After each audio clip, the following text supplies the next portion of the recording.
할렐루야, 반갑습니다. 김도현 선교사입니다. 오늘은 여러분이 너무도 잘 알고 계시는 마리아의 향유 사건을 가지고 은혜를 나눠보도록 하겠습니다. 오늘 말씀은 구약과 신약을 넘나들면서 살펴볼 내용이 좀 많습니다. 그래서 오늘 유인문도 나눠드렸는데요. 오늘과 다음 시간 두 번에 걸쳐서 설교를 진행하도록 하겠습니다. 오늘 본문 요한복음 12장 1절에서 8절 말씀 함께 읽겠습니다. 6월절 엿새 전에 예수께서 베다니에 이르시니 이곳은 예수께서 죽은 자 가운데서 살리신 나사로가 있는 곳이라. 거기서 예수를 위하여 잔치할 때 마르다는 일을 하고 나사로는 예수와 함께 앉은 자 중에 있더라. 마리아는 지극히 비싼 향유 곧 순전한 나드 한 근을 가져다가 예수의 발에 붓고 자기 머리털로 그의 발을 닦더니 향유 냄새가 집에 가득하더라. 제자 중 하나로서 예수를 잡아준 가룟 유다가 말하되 이 향유를 어찌하여 300데나리온에 팔아 가난한 자들에게 주지 아니하였느냐 하니 이렇게 말하면 가난한 자들을 생각함이 아니요 그는 도둑이라. 돈깨를 맞고 거기 넣는 것을 훔쳐감이로라. 예수께서 이르시되 그를 가만두어 나의 장사할 날을 위하여 그것을 간직하게 하라. 가난한 자들은 항상 너희와 함께 있거니와 나는 항상 있지 아니하리라 하시니라. 아멘. 아멘. 자, 오늘 본문은 마리아의 향유 도유 사건입니다. 여기서 도유라 하면 바르토, 기름유 해서 마리아가 예수님의 머리에 기름을 발랐다, 부었다는 뜻입니다. 많은 분들이 이 사건을 두고 마리아의 헌신으로 바라봅니다. 자기가 가진 소유, 값진 것, 300데나리온이나 되는 비싼 향유를 예수님께 바친 것에만 초점을 맞춰서 우리도 가장 좋은 것을 주께 드리고 교회에 드리자 이렇게 해석을 합니다. 너무 그럴싸해 보이잖아요.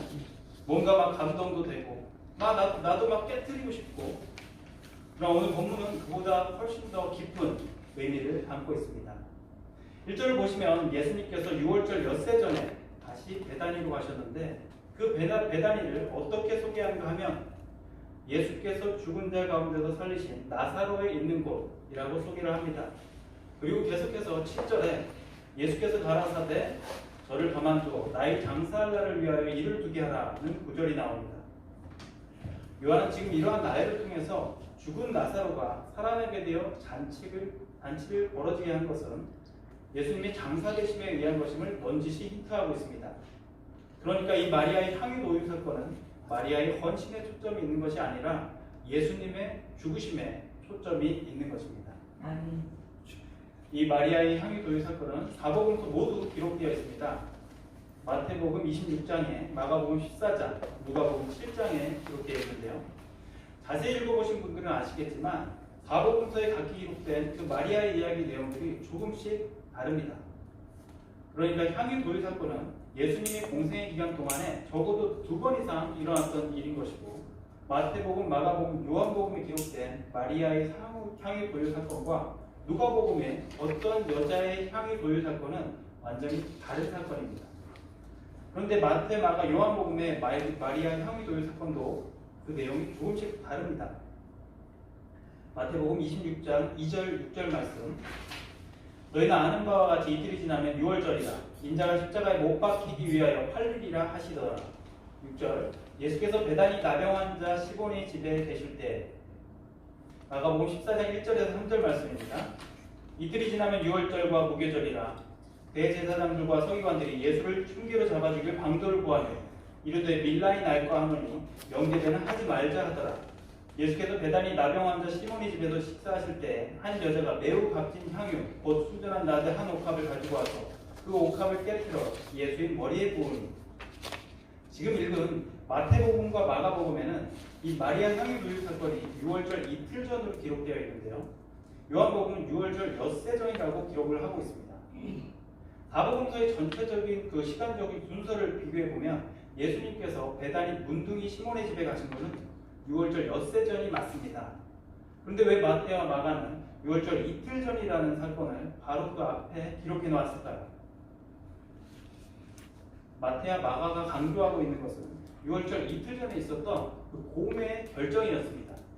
이스라엘의 지도자들은 6월절 이틀 전에 공회에 모여서 예수님을 죽일 모의를 했습니다.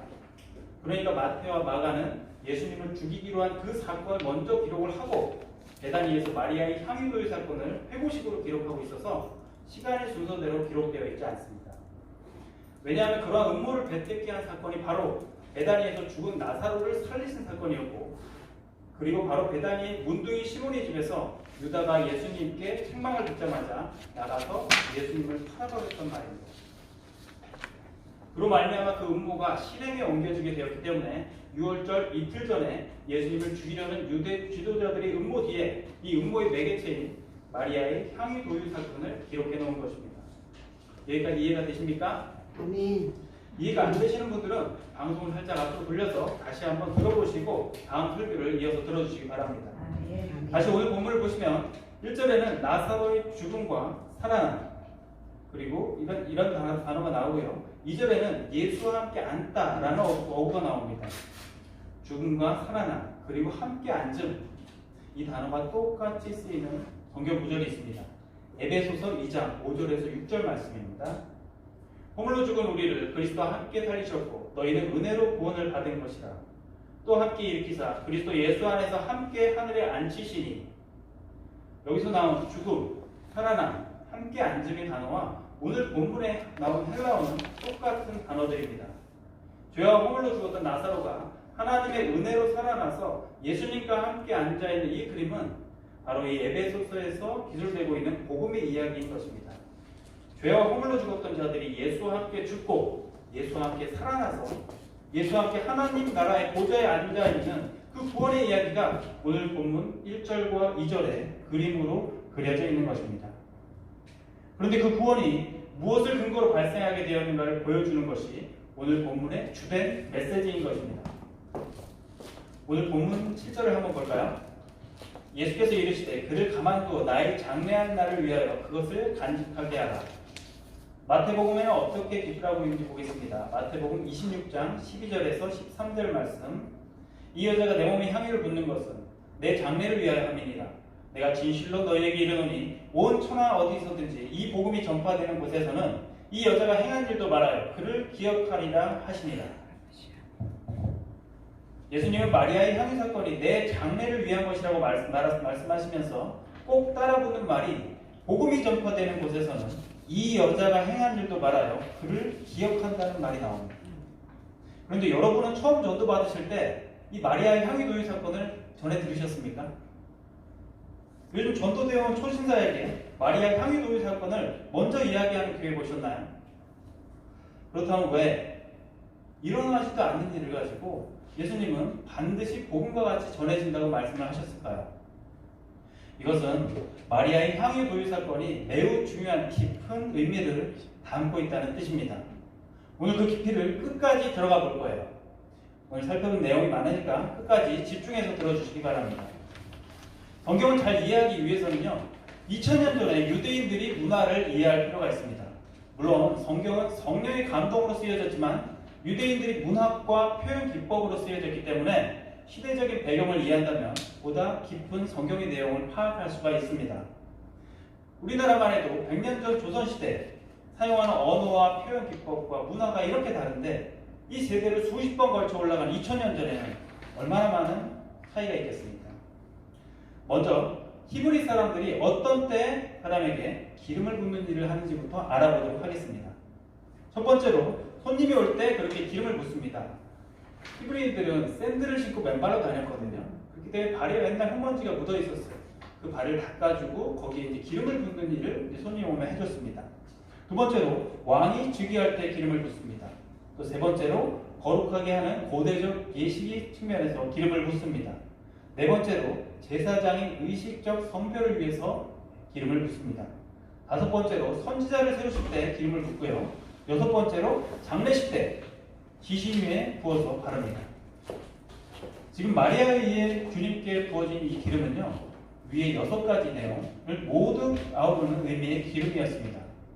지금 예수님이 문둥이 시몬의 집에서 있었던 일을 마치 생생하게 바라보고 있는 듯이 이 예수님 오시기 2000년 전에 다윗이 쓴 시에서 그대로 묘사되어 있습니다.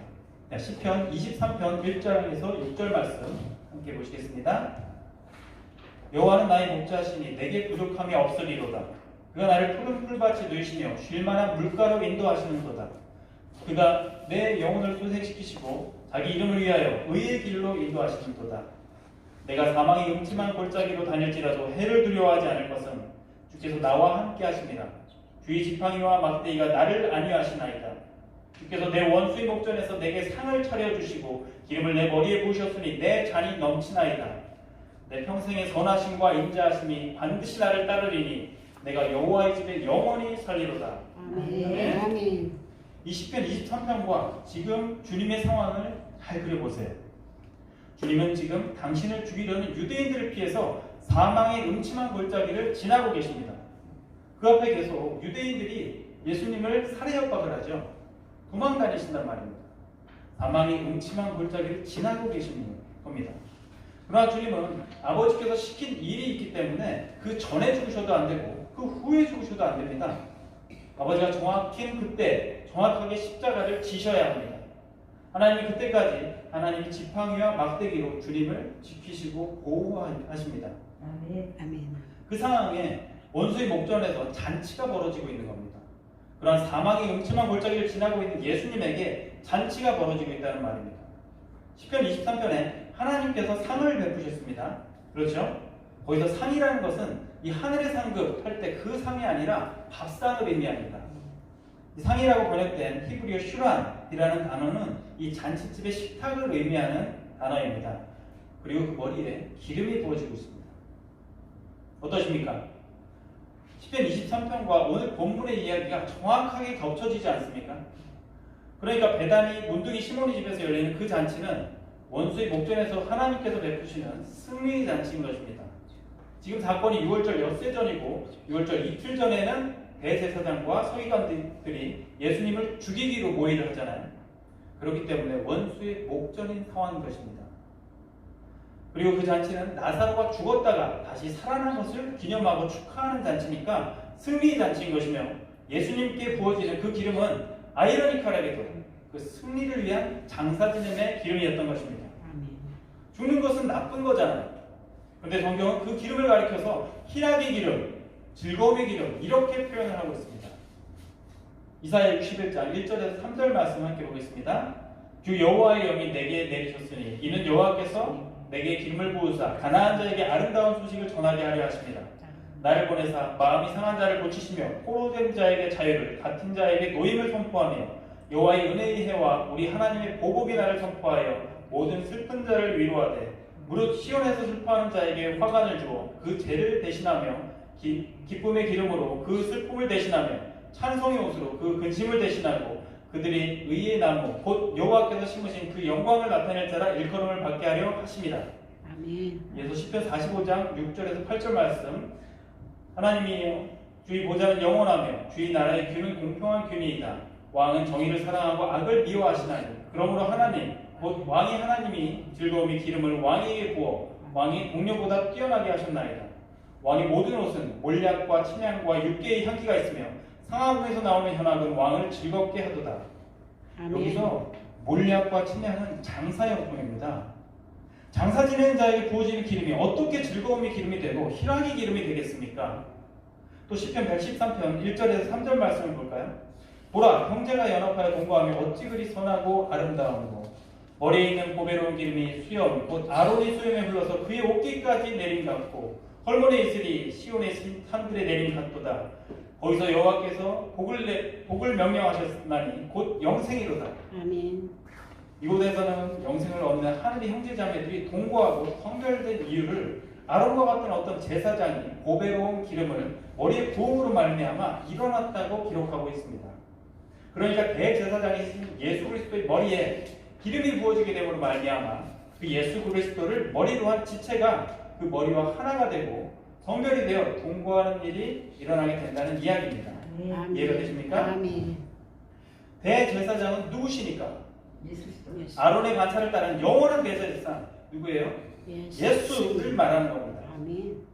따라서 시편 133편의 아론은 영원한 대제사장 예수를 뜻하는 말이고 예수님과 우리가 어떻게 하나가 되고 연합되는지를 보여주는 성경 말씀입니다. 그러므로 오늘 본문의 잔치집에서 마리아에 의해 예수님께 부어지는 이 향유는 예수님의 장사를 위한 기름이기도 하지만 예수님이 왕으로 또 제사장으로 구별되신 분임을 증명하는 즐거움의 기름이기도 한 거예요. 아멘. 물론 그 즐거움은 하나님의 즐거움입니다. 예수님은 당신의 죽으심으로 하나님의 언약을 완성하시고 예수님의 죽음이 그의 왕 되심과 제사장 되심을 증명하는 거고 그의 왕의 직분과 제사장의 직분을 충실히 수행하는 거란 말입니다. 죽음으로 승리를 얻는 이 역설적인 진리, 이것이 십자가란 말입니다. 아멘. 지금 예수님께서 어디를 향해 가고 계시죠? 십자가를 향해 가고 계시잖아요. 예수님이 오신 목적이 십자가이기 때문에, 그래서 그 장사 지내는 기름을 희락의 기름, 즐거움의 기름이라고 성경이 이야기를 하는 겁니다. 아멘. 이게 바로 무스테리온, 복음의 비밀이며 복음의 역설인 것입니다. 십자가는 고통이잖아요. 죄인들이 매달리는 거란 말입니다. 하지만 그 십자가로 말미암아 무엇이 왔습니까? 우리에게 생명이 오고 기쁨이 오고 영생이 왔단 말입니다. 아멘. 할렐루야. 아멘. 그런데 가만히 보면 오늘 본문에 등장하는 마리아가 예수님과 똑같은 길을 걷고 있음을 알 수 있습니다. 마리아는 300데나리온이나 되는 향유를 예수님께 부었습니다. 300데나리온은 당시 노동자의 1년치 품삯이었어요. 오늘날로 계산하면 약 3천에서 4천만 원 정도 되는 금액인데요. 그렇게 해서 마리아는 사람들에게 비난당하고 조롱을 당하게 됩니다. 물론 가룟 유다가 앞장서서 비난을 했지만 모든 사람이 같이 비난하는 상황이었습니다. 모두가 그녀를 비난하고 있는 가운데 그 원수들이 목전에서 예수님이 그녀의 편을 들어주시는 겁니다. 사망의 음침한 골짜기를 지나는 그녀에게 주님이 원수의 목전에서 그녀를 위한 잔치를 베푸시고 그녀의 머리에 기름을 바르시는 형국입니다. 아멘. 다윗이 쓴 시편 23편이 마리아의 삶에서 그대로 또 나타나고 있는 것입니다. 마리아의 머리에 기름이 어떻게 발라지죠? 예수님께 부은 기름이 흘러내려서 그 발에 있는 기름을 마리아의 머리카락으로 닦으면서 마리아의 머리에 기름이 부어지는 겁니다. 아멘. 그래서 마리아가 예수님의 발을 수건으로 닦지 않고 자기의 머리카락으로 닦았던 겁니다. 구약의 성취란 말이에요. 마리아는 너무도 감사해서 기뻐서 그분께 나를 맡겨버리고 그분께 나를 복종시켜버리고 그분의 삶에 내 삶을 의지하는 마음으로 향유를 깨고 기름을 부어서 무릎을 꿇고 그분의 발을 머리로 닦아드렸는데 결국에는 그분의 즐거움이 기름이 마리아의 머리에 발라지더란 말입니다. 할렐루야. 아멘. 구약에서 머리를 푼다는 말은요, 나는 부정한 자입니다 라는 것을 인정하는 행위입니다. 민수기 5장 18절에 나옵니다. 그리고 누군가의 발 앞에 무릎 꿇고 앉는다는 것은 그 사람에 대한 절대 복종을 상징하는 것입니다. 그러니까 아버지의 말씀에 순종해서 부정한 자들이 모든 부정함을 풀어안고 십자가를 진 그 예수님의 모습과 똑같이 마리아가 등장하는 것입니다. 예수님께서 아버지에 대한 존경과 사랑과 신뢰의 표시로 아버지의 말을 듣고 순종의 제사를 올렸어요. 바로 그 순종의 제사를 아버지께서 즐거이 받으시고 아버지는 그 아들의 즐거움의 기름을 부어서 왕으로 세워주십니다. 마찬가지로 이 마리아가 예수님에게 자기가 부정한 자가 되어 저는 부정한 자입니다 라는 것을 인정하는 표시로 머리를 풀어헤치고 당신에게 저는 절대 순종할 거예요 라는 의미로 그 발 앞에 엎드려서 머리털로 예수님이 가장 더러운 발을 씻었단 말입니다. 아멘. 고린도전서 11장 15절에 보면 여자에게 있어서 머리는 가장 영광스러운 것입니다. 자기 영광을 내가 순종하고자 하는 하나님의 가장 낮은 발 앞에 내려놓는 것입니다. 그것을 자기 부인이라고 하는 거예요. 쉽게 할 수 있을까요? 이거는 아무나 못하는 겁니다. 오직 예수님만이 목적인 자들이 할 수 있는 것입니다. 아멘. 할렐루야. 아멘. 그러니까 마리아는 예수님의 은혜가 너무나 감사해서 자기에게 있는 가장 비싸고 소중한 것을 가지고 나와서 그것을 아낌없이 주께 부었고 자기 몸 중에서 가장 영광스러운 머리카락을 이용해서 주님이 가장 더러운 발을 닦았던 겁니다. 자기 가장 소중한 것들을 전부 비우시고 자기 영광마저도 비우신 채로 가장 비천하고 비참한 모습으로 죽어가신 예수 그리스도의 모습을 그녀가 그대로 담고 있는 거란 말이에요. 아멘. 예수님이 가장 추악하고 더러운 우리 죄를 닦아버리셨잖아요. 할렐루야. 아멘. 그러니까 주님께서 그러한 마리아의 편을 들어주심으로 말미암아 원수의 목전에서 잔치가 벌어지게 된 격입니다. 원수들은 세상 권세 잡은 자들은 예수님을 십자가에서 죽였고 자기들이 이겼다고 생각을 했는데 하나님이 예수님의 팔을 들어줘 버리잖아요. 내 오른손의 아들, 이는 내 아들이야. 그래서 사망 권세를 이기고 살아나신 겁니다. 아멘. 그 원수의 목전에서 잔치를 베푼 것입니다. 그에게 승리 기름을 부은 거란 말입니다. 그래서 연약해 보이지만 이 십자가를 사는 것이 승리라니까요, 여러분. 아멘. 이것이 기독교란 말입니다. 예수를 믿는 거. 바로 그 모습이 마리아의 모습에 그대로 나타나 있잖아요. 그래서 복음이 전해지는 곳에는 바로 이 여자의 이야기가 함께 전해질 것이라고 이야기를 하는 겁니다. 바로 마리아의 향유 이야기가 담고 있는 게 십자가 복음이란 말입니다. 아멘. 그러니까 마리아의 헌신은 누구의 헌신이었어요? 예수님의 헌신이었습니다. 이것이 시편 23편의 저자인 다윗의 삶이기도 했습니다. 아울러 그 삶은 우리 성도들의 삶이기도 한 거예요. 그래서 우리 성도들의 삶이 복음이 되어야 된다는 말이죠. 아멘. 할렐루야. 아멘. 우리는 여기서 아주 중요한 메시지를 발견할 수 있습니다. 그건 다름 아닌 우리 성도의 헌신은 자기가 가지고 있는 어떤 것을 하나님 쓰시라고 하나님께 드리는 것이 아니라 예수님의 죽음에 우리가 동참하는 겁니다. 아멘. 여러분, 이거는 아주 중요한 겁니다. 오늘 본문의 마리아가 바로 예수님의 죽음을 근거로 한 이 복음을 이해하는 자의 모형으로 등장하는 것입니다. 예수님이 마리아를 기뻐하신 이유가 이 비싼 향유를 아낌없이 부었기 때문일까요? 절반만 부었으면 혼났을까요? 하나도 남김없이 부었기 때문도 아니에요, 여러분. 마리아는 예수님의 죽음의 의미를 알고 그 죽음에 동참을 했고 진정한 헌신이 이런 것이라고 헌신의 참 모습을 보여주었기 때문에 예수님이 기뻐하신 겁니다. 아멘. 자신의 영광과 소유를 모두 다 부인하고 내려놓고 그것을 이용하여 오로지 주님의 영광만 드러내고 있다는 말입니다. 이해가 되세요? 아멘. 그러니까 가난하게 살면서도 주님의 영광을 드러내지 못하는 사람도 있고 부자로 살고 좋은 차 타면서도 주님의 영광만을 드러내는 사람들이 있다는 말입니다. 이건 빈부를 말하는 게 아니에요, 여러분. 마찬가지로 우리가 헌신을 하고 봉사를 하고 선교를 하는 건 우리가 가진 것을 나누는 것에 그치는 것이 아니라 내가 예수의 죽음을 이해하고 있고 예수님이 왜 죽으셔야만 했는가. 할렐루야. 아멘. 그런 신앙 고백이 아니면 하나님은 받지 않겠다라는 거예요. 무슨 하나님은 거짓입니까? 우리가 드리면 무조건 받습니까? 우리가 드리면 뭐 하나님이 속 시원해지는 거예요?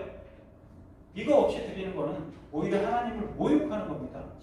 하나님의 이름을 망령되이 일컫는 죄란 말입니다, 여러분. 그런데 사람들이 그걸 아냔 말이냐?